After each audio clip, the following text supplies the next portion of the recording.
राजस्थान की वीरान धरती पर एक किला है, कालीधरो महल, जहां सूरज डूबते ही रुकने की इजाजत नहीं। कहते हैं वहां की रानी देवयानी को शाप मिला था और वो अब भी उसी महल में बंद है, आत्मा बनकर। 1978 का साल था। एक पुरातत्व विशेषज्ञ डॉ अंशुमान त्रिवेदी अपनी टीम के साथ वीरान पड़े कालीधरो महल के अध्ययन के लिए पहुंचा। गांव वाले मना करते रहे, लेकिन वैज्ञानिक मन ने डर को झुठला दिया। महल की दीवारों पर जली हुई हथेलियों के निशान थे।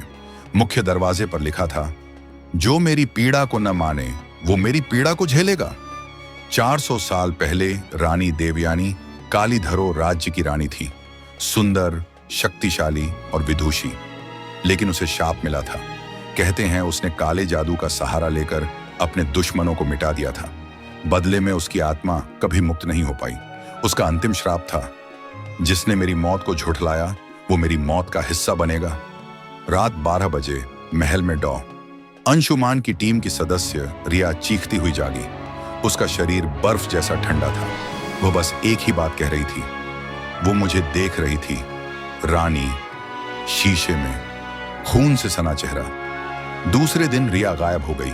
उसकी चप्पलें महल के सबसे पुराने हिस्से में मिली, जहां रानी का श्रृंगार कक्ष था। महल के अंदर एक बड़ा सा दर्पण था, जिसे कोई छूता नहीं था। कहते हैं उसमें रानी की आत्मा बसी है। जब कोई उस शीशे में देखता है, रानी की आत्मा उसमें कैद हो जाती है। अंशुमान ने साहस कर उस शीशे में देखा। उसकी आंखों के सामने एक महिला प्रकट हुई, खूबसूरत लेकिन भयानक। वो बोली, तू मेरे महल में आया है, अब मेरा श्राप तुझे मिलेगा। हर रात कोई ना कोई सदस्य गायब होने लगा। आवाजें आती, मेरे जयवर मुझे दो, मेरे खून का बदला चाहिए, तुम सब मरोगे। अंशुमान समझ चुका था कि ये आत्मा सिर्फ श्रापित नहीं है, वो बदला चाहती है।